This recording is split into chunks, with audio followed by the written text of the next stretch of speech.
sur la saison où on est champion, c'est plutôt une belle saison et malgré ça, j'aurais pas pu passer devant Antoine parce que comme j'avais parlé à Hugo, bah, c'était normal parce que c'était l'avenir du club, c'était voilà comme bah, le futur meilleur joueur du monde, donc c'était totalement compréhensible. Et j'avais aussi envie de voir autre chose, de voir un nouveau club. Et après, c'est vrai qu'au début, j'aurais pu aller au Racing, mais ça s'est pas fait. Et après, derrière ça, Clermont m'a contacté. J'ai eu la chance de voir Franck Azema chez lui pour me convaincre d'aller à Clermont. Après, ensuite, j'ai signé et depuis, je suis ici à Clermont.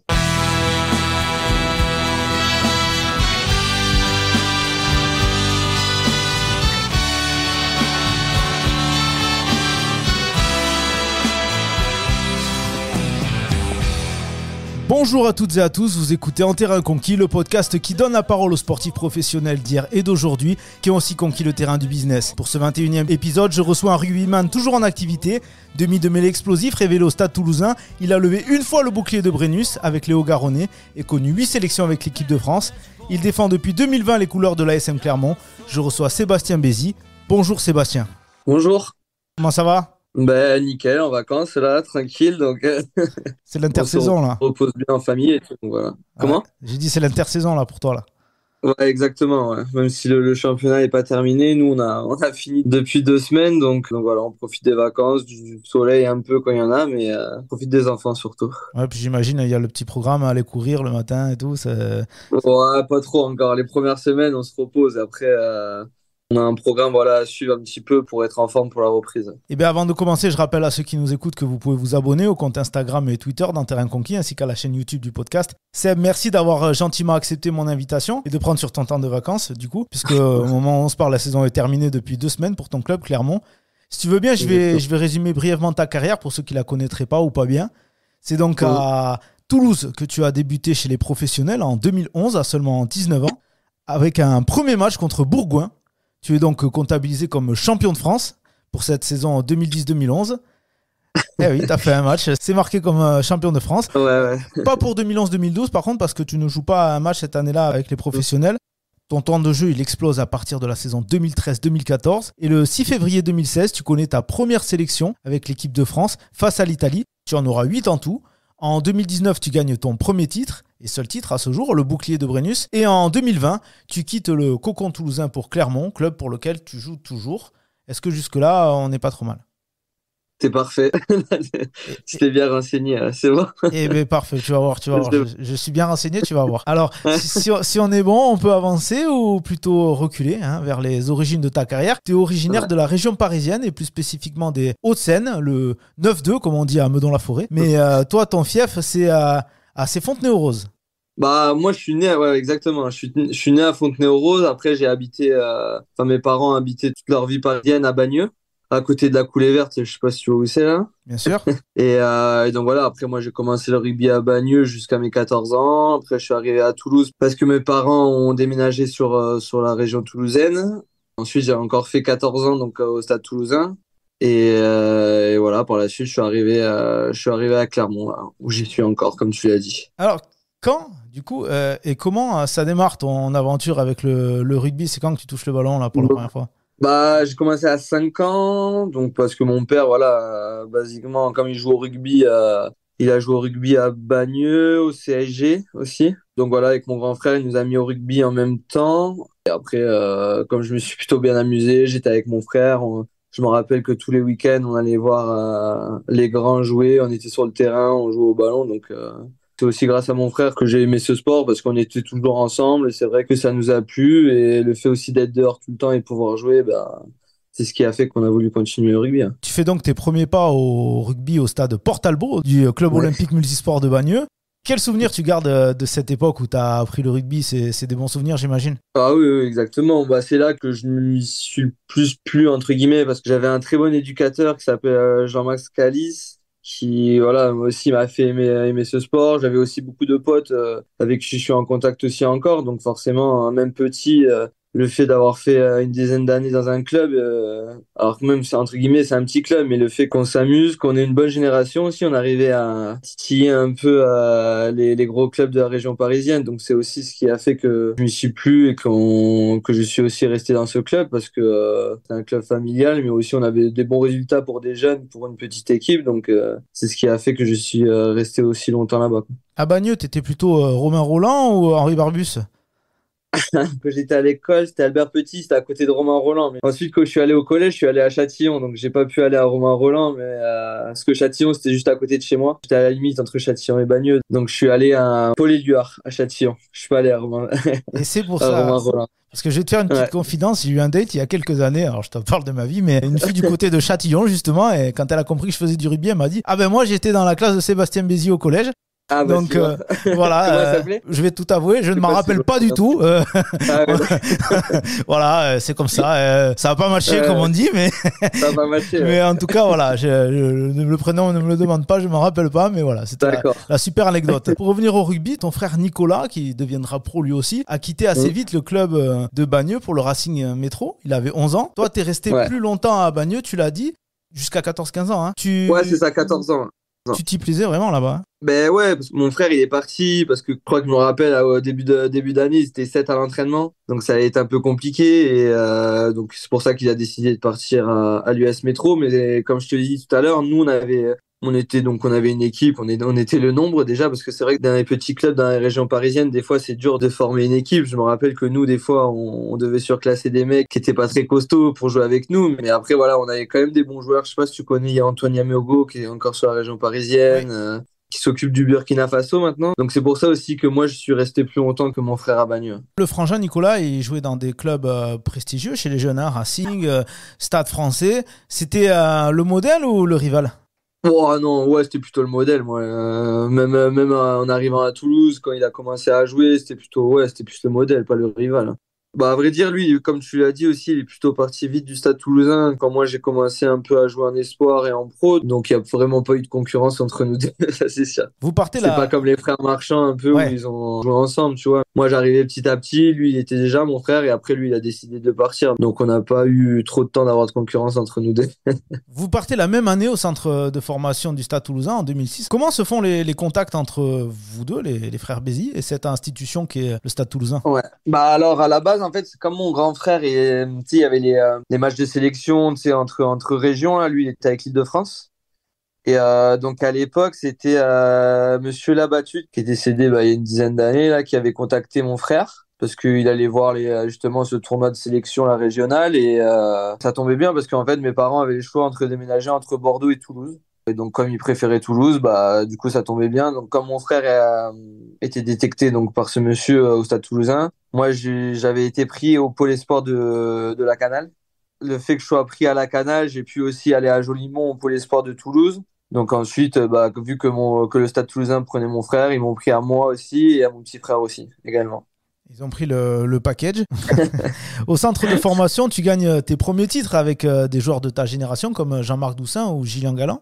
Exactement. À partir de quand le fait de passer pro est devenu pour toi une ambition, un objectif? Bon, à vrai dire, non, c'est vrai que quand je suis arrivé à Toulouse, que quand on est au pôle, qu'on voit tous les joueurs qu'il y a, forcément, on a envie de jouer avec des grands joueurs comme ça. Voilà. Tous les joueurs, je me rappelle quand je suis arrivé, il y avait des Keller, des Michalak, des Lissal, des Josion, des Fritz. Enfin voilà, nous, après, on avait la chance à Toulouse de quand on s'entraînait de les croiser parce qu'il y a le terrain d'entraînement juste à côté. Donc forcément, plus on avançait, plus après les cadets, après les crabos, plus on avançait, plus on se rapprochait de ça, ben forcément, moi, je me disais que voilà, pourquoi pas. Après, des fois, on s'entraînait avec les espoirs aussi. Et, le fait de faire ces entraînements, ça donne envie de progresser encore plus et d'essayer de jouer pour de la plus grande équipe. Donc, c'est petit à petit, voilà, c'est pas quand je suis arrivé à Toulouse que je me suis dit que je jouerais avec l'équipe première. À la fin de la saison 2010-2011, Guy Novès t'appelle dans le groupe pro pour jouer un match contre Bourgoin. Vous gagnez 33-0 et toi, tu remplaces David Scrella. Alors autour de toi, il y a des mecs comme Thierry Dussautoir, Yannick Josion, Vincent Clerc, Cédric Emmens. Ça impressionne de partager pour la première fois le vestiaire avec ces stars-là quand on a 19 ans? Bah si si, surtout je me rappellerai toujours de mon premier entraînement que j'ai effectué avec eux. Je me rappelle il y avait encore mon grand frère aussi Et je me rappelle, c'était un matin, là, et donc à un moment donné, il y a Jean-Baptiste Elissa qui me dit, vas-y, en gros, mets-toi-y, là. Donc, je me rappelle, c'était Michalak en 10. Et je crois que, il y avait un peu de rosée et tout sur le terrain, c'était le matin, et j'en voyais que des saucisses par terre et tout. Parce que là, c'est vrai que je me suis dit, j'avais eu vachement de pression sur ce premier entraînement. Et ensuite, non, plutôt pour le match, voilà, on a eu la chance de mener très tôt, je crois que c'était le dernier match avant les phases finales. J'ai eu la chance de rentrer vers la 55e, 60 ou 60e minute, je sais plus trop. Mais j'avais pas trop de pression, à vrai dire, vu qu'on gagnait beaucoup, je me suis dit bon que c'était fait, je risquais pas grand-chose, donc voilà. Mais en plus c'était un match assez débridé, donc c'était plutôt plaisant. Je me rappelle que ouais, je remplace Créla, Jean-Marc passe en 10, et je crois que après voilà devant on était très costaud, donc c'était plutôt facile pour moi. Ouais. Parmi les joueurs que j'ai cités, et les autres, hein, un grand nom du Stade Toulousain, parce qu'à l'époque, c'était partout. Hein. Est-ce qu'il y en avait un en particulier que tu badais un peu plus, à qui tu aurais peut-être demandé une photo, un autographe à la fin de l'entraînement? Bon, après, peut-être pas demander de photo, mais je me rappelle qu'il y avait à l'époque, là, sur ce match, il y avait Sonny Boussa, là, qui était. Et voilà, sur toute la saison, il avait été énorme, et là, il y était encore, donc j'ai eu la chance de jouer avec lui. C'est vrai qu'en plus, il était trop gentil, donc je me rappelle aux entraînements, je rigolais avec lui et tout, et c'est vrai que c'était un joueur assez impressionnant, ouais. De par ses qualités individuelles, il avait les crochets, il était super costaud, il savait faire des passes de partout. Donc c'est vrai que de jouer avec un joueur comme ça, c'était top, ouais. Alors, ce premier match-là, ton frère Nicolas n'est pas sur la feuille de match. Et la saison suivante, tu joues pas avec les pros. Et au bout de cette saison, 2011-2012, Toulouse est champion de France pour la deuxième fois de suite. Et Nicolas change de club, direction le Stade Français, ce qui fait que vous avez jamais joué ensemble finalement. Est-ce que ça reste un petit regret pour toi et pour lui aussi? Oui, forcément, de jouer. Après, on a joué ensemble un espoir, par contre. Ah ouais, vous avez fait un match? En fait, moi, à la fin là, du match de Bourgoin, je fais la Coupe du Monde moins de 20. Et au bout du deuxième match, en fait, j'avais le ménisque qui se déplaçait. Donc là, il s'est redéplacé. Mon genou, il se bloquait à chaque fois. Comme c'était la troisième fois, je me suis fait opérer. Et en plus, c'était année de Coupe du Monde. Et c'est vrai que ça tombait mal parce que voilà, j'en ai eu pour, je crois, 4 mois et demi. Et j'aurais pu jouer, en fait, pendant le début de saison parce qu'il y avait pas, je crois que je me rappelle qu'il y avait Lissal qui avait repris sa licence et qui avait fait un bout de match, je crois, je sais plus quand, en début de saison. Donc, c'est pour ça que j'étais un peu déçu d'être blessé. Et après, bon, par la suite, tout le monde est revenu. Donc, j'ai pas eu la chance de jouer. Et voilà, à la fin de la saison, bon, mon frère, il décide de partir au Stade Français mais sur la fin de saison, par contre, on a joué ensemble en espoir. On avait fait un match à Bourgoin, je crois, et un deuxième au Stade Toulousain aussi. Je sais plus contre qui, mais voilà, on a eu la chance de jouer en espoir en tout cas, mais pas en professionnel. Voilà, c'est vrai que c'est dommage, mais bon, après voilà, c'est comme ça, c'est la vie. Il y a plus grave, quoi.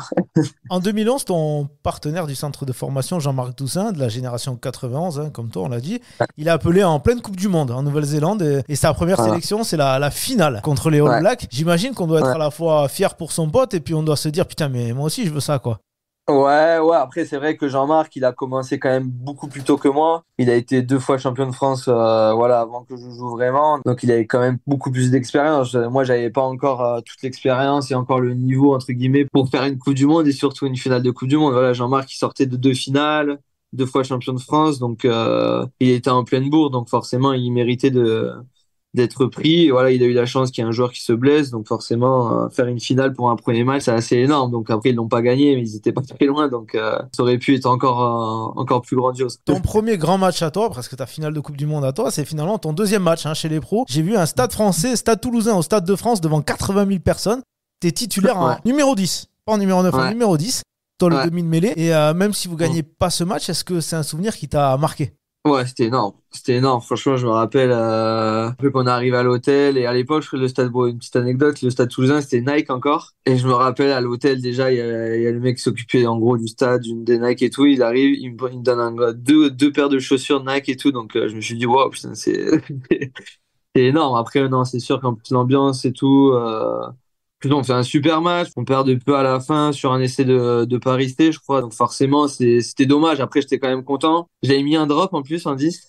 Magnifique. Le seul drop de ma carrière. Donc, ah ben voilà, magnifique. j'ai mis un vieux drop, une flottante, poteau rentrant. Donc non, en plus, voilà, c'est vrai qu'en plus, j'étais pas à mon poste habituel. Donc forcément, ça m'a peut-être aussi enlevé un peu de pression. Je me suis dit, bon, voilà, enfin, c'est pas ton vrai poste. Donc, tu mets pas trop de pression. Et en plus, il y avait mon frère en face. Donc, vous êtes croisés, je crois. Vous avez Ouais, Vous êtes pas allé exactement. sur Au le terrain. moment où je sors, lui, il rentre, je crois, 2 minutes après. Donc, Ah ouais, c'était fait exprès.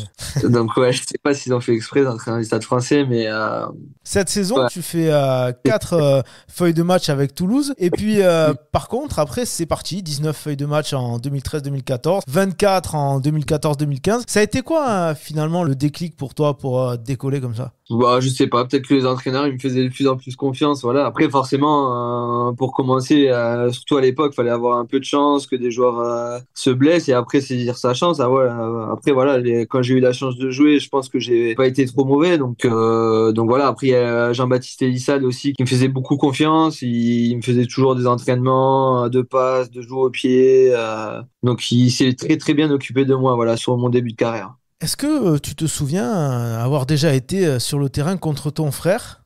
Et Ouais. en même temps, hein, je parle, l'un contre l'autre. Et est-ce que vous avez déjà pensé à ce moment avant, en vous imaginant, mais tiens, si j'étais en face, je vais te mettre un chic-chac ou un gros plaquage ou... Non, je me rappelle après si par contre quand on avait joué contre Brive aussi, on a joué plusieurs fois l'un contre l'autre. Et à chaque fois dès que je passais un petit peu, c'était tout le temps lui qui me reprenait. C'était tout le temps lui, je le voyais arriver en travers, qui me reprenait, qui me plaquait. Donc je pense qu'il voulait pas que que je sois meilleur que lui sur le moment. Ah ouais, ouais, c'est normal. Donc après non, on en parlait, voilà, on parlait pas forcément du match à chaque fois qu'on s'appelait, on se mettait pas plus de pression que ça pour le match, on parlait plus d'autre chose que du rugby. 2015-2016, c'est le changement de dimension, hein. Pour toi, le nouveau manager, c'est Hugo Mola. Il te met Ouais. dans les tauliers, hein, de son 15 de départ, 22 feuilles de match, dont 20 titulaires. Et forcément, arrive ce qui arrive. Guinoves, qui était ton ancien entraîneur, devient sélectionneur et te convoque pour le tournoi destination. Et tu démarres premier match contre l'Italie.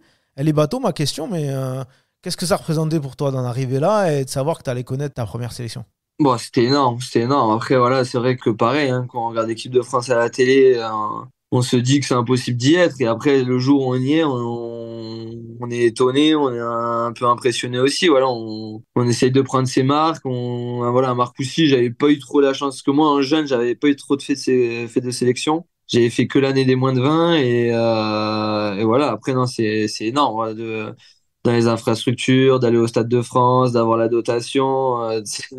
C'est que depuis jeune, tu te dis que c'est énorme. La Marseillaise, les cérémonies qu'il y a après le match aussi, c'est impressionnant, hein. Donc forcément, c'était quelque chose d'énorme. Pour l'anecdote, tu démarres ce match, je crois, à la charnière avec Jules Plisson, avec Ouais, qui tu jouais 10 ans plus tôt en sélection en Île-de-France. Tu prends la responsabilité du but, comme à Toulouse d'ailleurs, mais ce ouais. jour-là, ça se passe pas hyper bien. Est-ce que ça t'avait un peu gâché ton plaisir? Bah oui, un peu forcément quand on est compétiteur, qu'on sort du match, même si on a gagné, moi individuellement, je m'étais dit voilà qu'au but j'étais un peu passé à côté, parce que j'avais fait 0 sur 3, donc forcément j'y pensais un petit peu. Après, quand on gagne le match en plus à l'arrache, il y a Paris C qui veut tenter un drop à la fin et qui le loupe, sinon je crois qu'on perd. Donc c'était dur. Après voilà, si j'avais mis les points un peu plus tôt, ça aurait été peut-être un peu plus facile. C'est ce que je me disais à la fin du match. Après voilà, c'est quand on est compétiteur, on est toujours comme ça à se dire que qu'on aurait pu mieux faire. On sait que le train peut passer très vite, hein, et surtout très vite en équipe de France. Toi, tu es Mm. titulaire le match suivant en Irlande, tu es un peu sur la Ouais. réserve, et le match suivant, ben, tu es déjà remplaçant et tu démarreras plus un match en bleu. Est-ce qu'avec le recul, tu aurais aimé avoir un peu plus de temps pour faire tes preuves et être jugé moins vite, on va dire? Bah ouais, bien sûr, bien sûr. Après, je me rappelle qu'après l'Irlande, bah t'as Max Machno qui fait quand même plutôt une bonne rentrée aussi. Donc peut-être que Guy s'est dit que sur le match d'après, voilà, il méritait d'avoir sa chance de commencer. Derrière, je crois que je sais plus si c'est au Pays de Galles ou en Écosse. C'est Pays de Galles, C'est peut-être le c'est Pays de Galles. le troisième match, c'est Pays de Galles. Ouais. Tu fais Ouais. Irlande, t'es titulaire, et puis après, Pays de Galles, t'es remplaçant. Pays de Galles, je crois que c'est lui qui bute en plus, et je crois qu'il met plutôt tout, enfin, il bute plutôt bien, donc forcément après derrière, c'est compliqué de l'enlever, hein, quand ton buteur il met tout et mais après oui, comme tu l'as dit, j'aurais aimé voilà peut-être plus enchaîner. Après voilà, c'est la loi du sport. Sur le moment, le coach il décide de faire quelque chose, donc faut le respecter. Après voilà, individuellement forcément on a envie d'enchaîner, mais on n'a pas toujours le choix quoi. Alors, cette année-là, bon, premier, après, on arrête avec les mauvais souvenirs, on repart sur les bons après. Cette Ah oui, année-là, il y je a, sais de quoi tu vas me parler. voilà, il y a un petit moment particulier, on va dire, à Ouais, Brive, hein, où joue ton grand frère. 80e minute, à la transformation de la gagne face au ouais, poteau. Et là, bon, ouais. ben, c'est ce qu'on appelle un moment de solitude, quoi. Est-ce que tu peux Ouais. raconter Tu sais que je me souviens encore du moment, hein, tu sais, du sentiment que j'avais, hein. Franchement, t'as l'impression que t'es tout seul au milieu du terrain, là. Tu sais, tu te dis, c'est pas possible, tu sais, c'est bizarre, en plus, tu penses pas forcément à toi, tu vois, tu penses à plutôt à l'équipe, tu te dis putain, tu vois qu'on aurait pu gagner le match alors qu'on finit mal sur match nul, je crois en plus. Ouais, Et, 21-21, et cette transformation, ouais, tu la tapes près, hein, finalement. à 6 mètres et tu sais, je me presse un peu, je la tape tendue en plus, donc j'étais pas très bien sur le moment. Eh oui, c'était Jean-Baptiste Péjoine qui était venu te contrer. C'était assez Ouais. rare. Ça venait à un moment où justement où il y avait eu l'équipe de France où tu avais eu des soucis au but. Est-ce que ça t'avait fait gamberger un peu? Ah ouais, bien sûr. En plus, on avait rendez-vous, je crois, le lendemain en équipe de France et tout. Tu sais, je savais qu'on allait m'en parler, tu sais, qu'on allait me dire, mais en gros, comment t'as fait pour louper ça, ce truc, voilà. Donc forcément, j'étais un peu déçu. Après, voilà, je me rappelle que sur la fin de saison, j'arrive à me rattraper un peu. Je crois que je finis quand même à ouais, 78-80%, donc c'est pas non plus cata, tu vois, et en plus, on fait un quart de finale contre le Racing où je sais plus, 5 sur 6 un truc comme ça. Donc voilà, j'ai quand même réussi à me rattraper. Alors, c'est pas facile, hein. Après une telle bévue, quoi, on va dire, entre guillemets. C'est vrai que c'est pas facile. La pénalité que j'ai dû taper derrière, j'y ai pensé, quoi. Ouais, t'as bien refait dans ta tête tous les bons gestes pour être sûr de pas te foirer, j'imagine. Exact. Tu vois arriver un jeune espoir du rugby français à ton poste, Antoine Dupont. Alors à cette époque, c'est pas le meilleur joueur du monde, hein, mais il a déjà une belle petite réputation. Est-ce que pour ta part, tu as rapidement vu le potentiel du joueur? Et à quel moment tu t'es dit bah, ça serait peut-être compliqué de garder longtemps ce maillot numéro 9 du stade dans le dos? Oui, bon, même quand il était à Castres et tout, on voyait que sur le terrain, il pouvait faire des choses incroyables. Donc forcément, hein, quand il arrivait à Toulouse, bah oui, je me disais que ça allait être dur, fallait pas que je lâche. Après, je me rappelle la première année, en plus où il arrive, il restait Jean-Marc Doussin qui était encore là.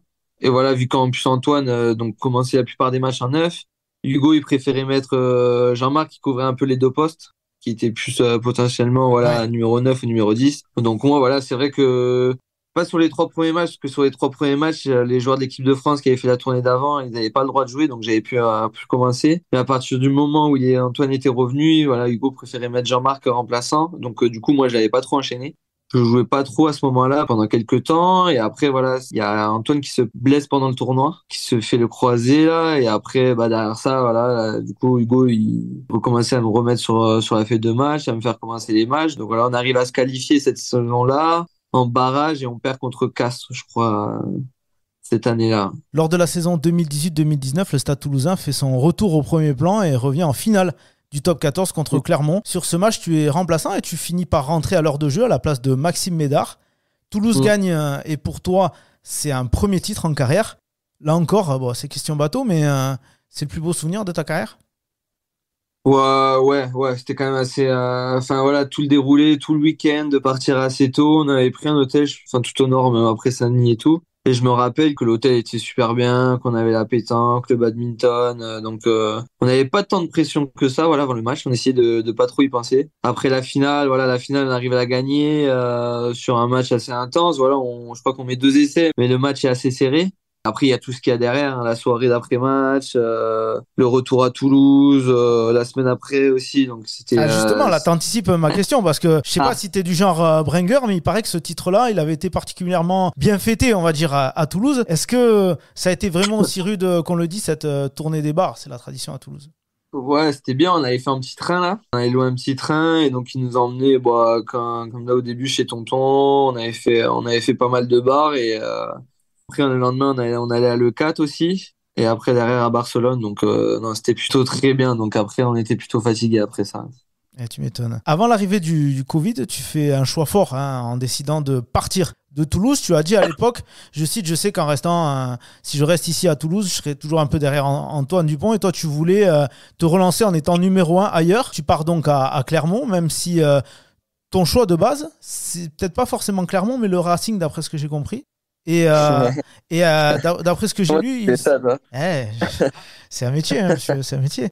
Et d'après ce que j'ai lu, ils ne sont pas hyper bien pris et du coup, Euh, ça a pas matché. bon, Hein, non, ça a c'est pas... pas qu'ils sont pas bien pris, c'est qu'ils me l'ont fait un peu à l'envers. Ah voilà. Non, je peux pas raconter tous les détails parce que voilà, il y a pas que moi. Mais sur le moment, voilà, j'étais un peu déçu, ouais. J'étais un peu déçu. C'est vrai que après, non, clairement, en fait, à ce moment-là, il s'était pas réveillé, entre guillemets, il m'avait pas contacté encore.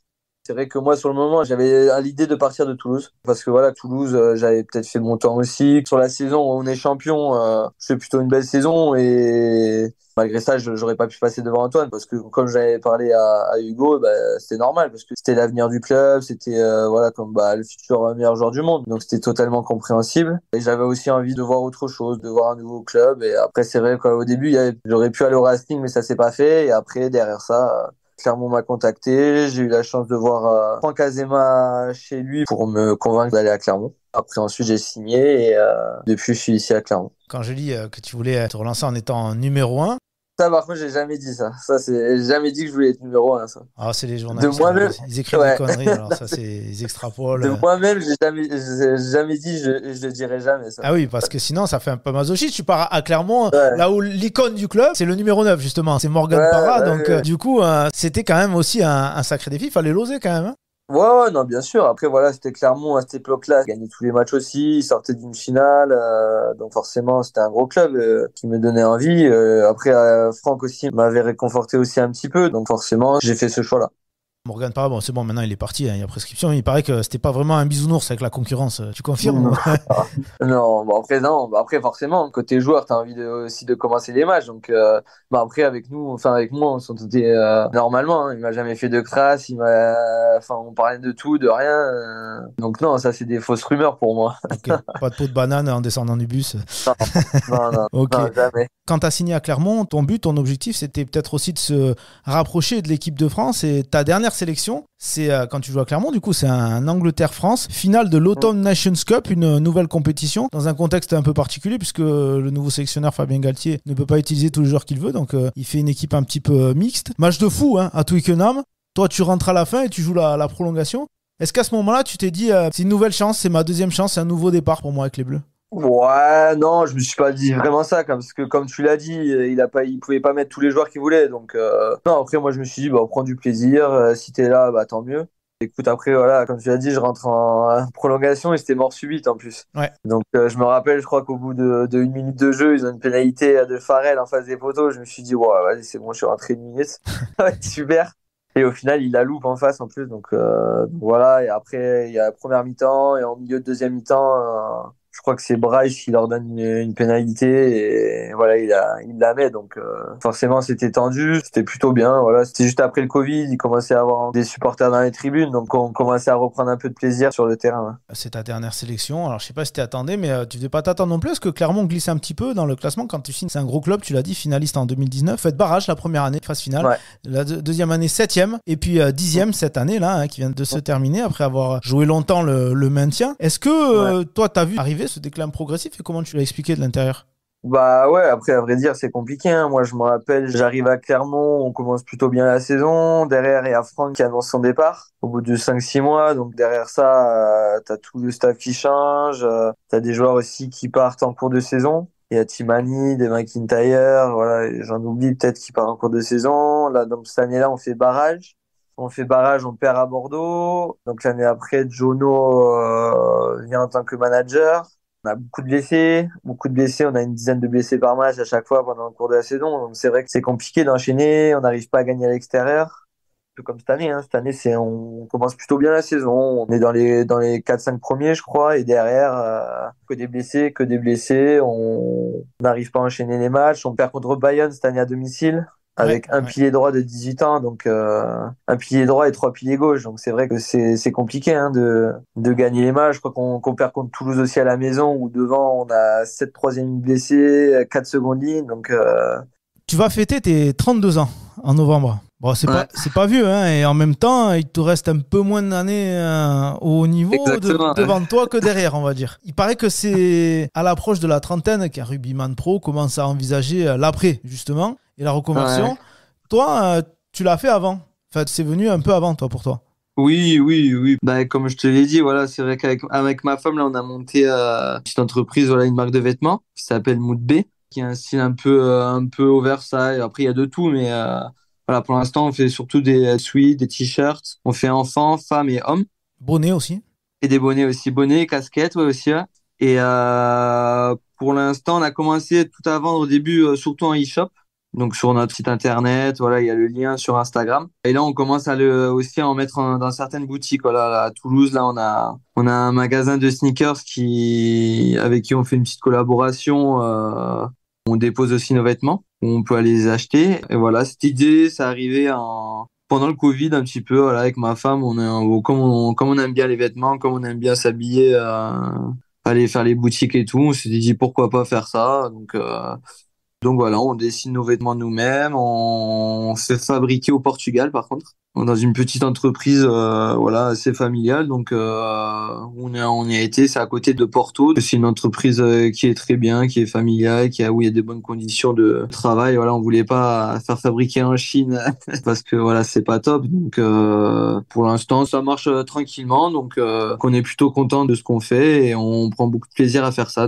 On le dit toujours, hein, se lancer dans une aventure comme ça, c'est toujours un risque, même si c'est calculé. Toi, ce besoin de prendre ce risque-là, ça te vient comment? Tu avais des exemples autour de toi, de coéquipiers qui avaient monté leur entreprise, ou c'est vraiment venu spontanément avec ton épouse?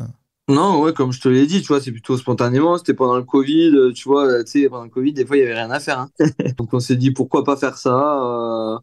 On a commencé à regarder comment fallait faire, voilà, quand on a essayé de chercher des entreprises pour savoir où c'est qu'on pouvait fabriquer, comment dessiner les t-shirts, prendre les mesures et tout. Donc, ça, on a fait tout ça tout seul et voilà, non, au moins ça fait penser à autre chose que le rugby, hein, parce que c'est vrai que quand on fait que du rugby, je crois qu'entre joueurs, on se voit plus que quand qu'on voit notre femme. Donc des fois, on en a un peu marre, hein. C'est vrai que après voilà, moi aussi, comme tu l'as dit, je vais avoir 32 ans, faut penser à autre chose.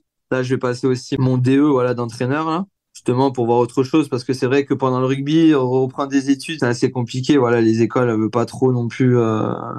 Elles veulent qu'on soit en présentiel, donc c'est assez compliqué. Donc voilà, aussi en parallèle, là, je vais faire mon DE là tranquillement là pendant un an, donc pour voir d'autres personnes aussi que notre cercle un peu professionnel là. Ouais, puis pour remplacer Christophe Furios, quand le temps sera venu, bien sûr. Ouais, je sais pas.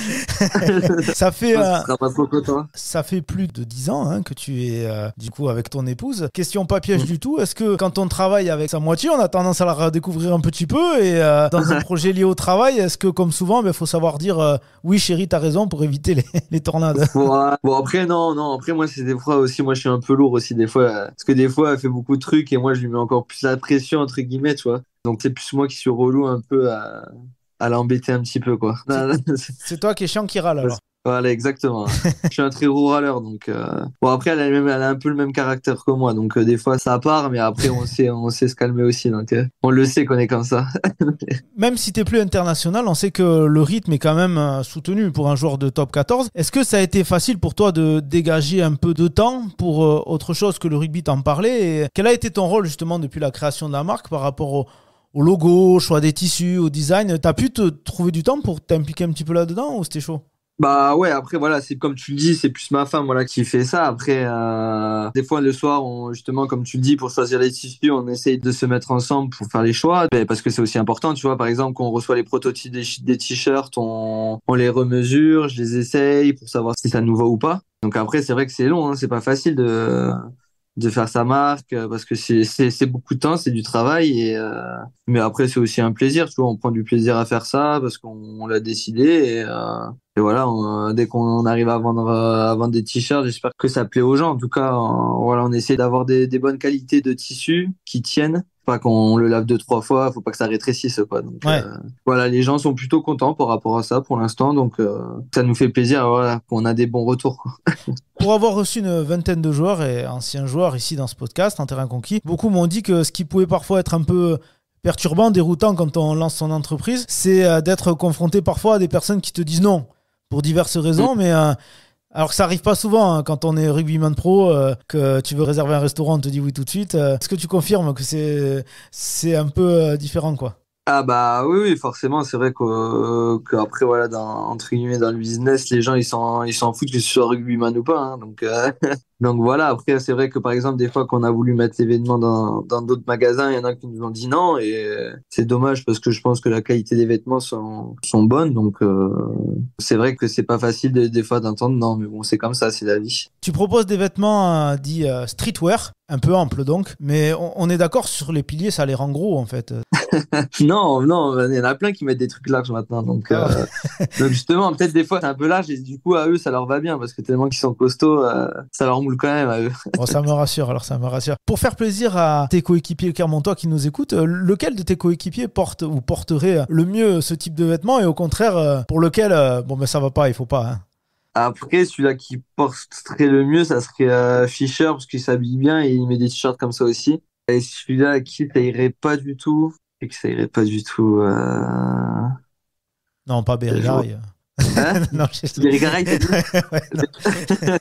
Bah, Non, non, oui, c'est vrai, parce que lui, il met que des chemises à fleurs et tout, donc rien à voir. Donc, je pense que ça lui irait pas très bien au final. ah, c'est lui que tu devrais le plus convertir. On arrive à la question récurrente de ce podcast. Si tu devais définir Seb Bézi, le chef d'entreprise, il serait plus proche de René Bouscatel, de Didier Lacroix ou de Jean-Michel Guillon, les 3 présidents que tu as connus jusqu'à présent dans ta carrière à Toulouse et Clermont? Aïe, aïe, aïe, aïe, aïe. Ah, elle est dure. Je vais pas dire. Je vais pas dire. Ah, tu peux dire le nouveau président de Clermont, comme ça tu te mets bien. Ouais, mais, ouais, ouais. Mais je veux dire celui-là que je voudrais pas être, en fait. Non, Ah, d'accord, vas-y. Ok.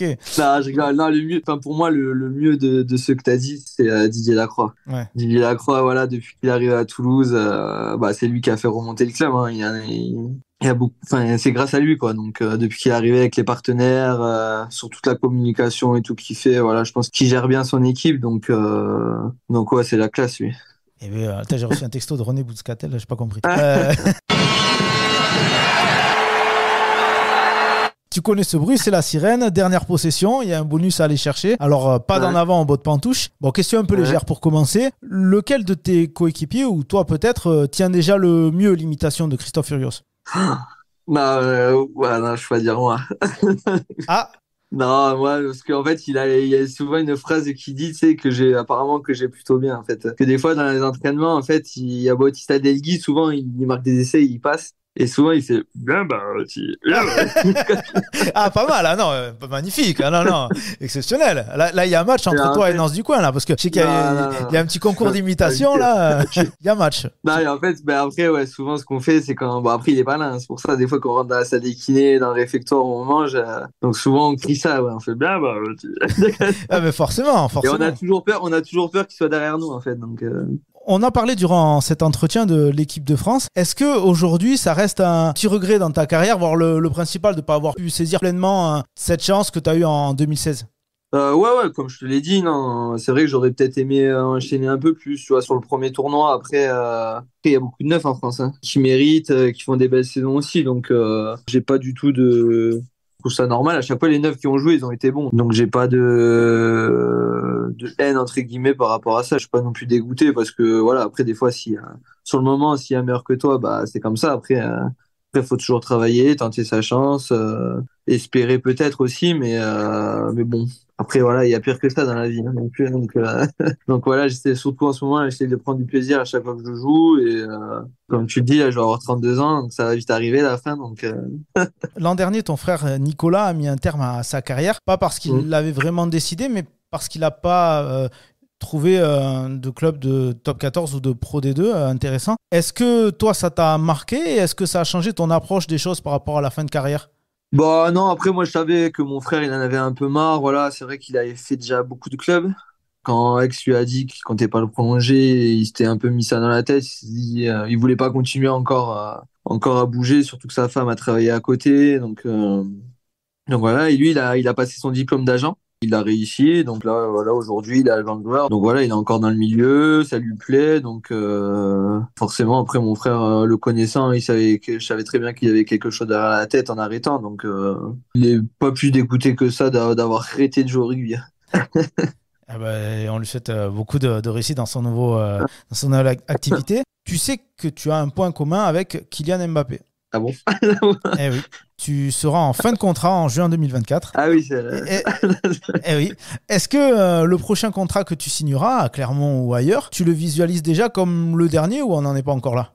Bah, ça sera pas loin en tout cas, ouais. Je pense que oui, j'aurai 32 ans. Si je signe un autre contrat, j'espère que ça sera au moins pour voilà 2 ans, voire plus. Après voilà, ça sentira un peu le sapin comme on dit quand même. Après, je sais pas hein, si je suis en forme, si j'ai encore des opportunités, pourquoi pas. Mais c'est vrai que quand voilà, on voit les joueurs quand ils arrêtent, c'est à peu près à cet âge-là, hein, vers 34-35 ans. Donc après, peut-être pourquoi pas quelque chose à l'étranger pour un an ou voilà, on verra. Hein. De toute façon, je peux pas encore savoir. Il me reste déjà encore un an à Clermont, donc c'est pas encore. Comme j'ai dit, il faut que je profite de jouer encore et prendre du plaisir. C'est plus les mêmes choix, on va dire, que quand tu avais 22 ans. Toi, tu as deux petites filles, hein, je crois. Du coup, on intègre forcément le côté familial dans la décision. Exactement, oui, je pense que c'est sûr que mon prochain contrat, je pense que je vais plus réfléchir par rapport à l'environnement, entre guillemets. Donc, après, s'il faut, j'aurai rien aussi, hein, je peux pas savoir à l'avance. Hein.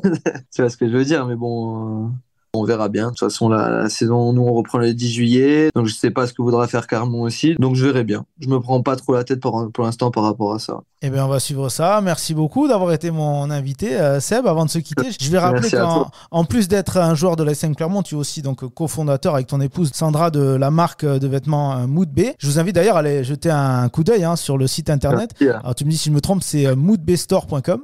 Voilà, donc Exactement. vous pouvez voir la C'est ça. sélection et des photos de Seb qui porte ces vêtements-là. Et bien sûr, C'est gentil. laisse-moi te souhaiter encore plein de succès, que ce soit sur le terrain du sport ou du business. À bientôt, Seb. Merci beaucoup, c'est gentil. Au revoir.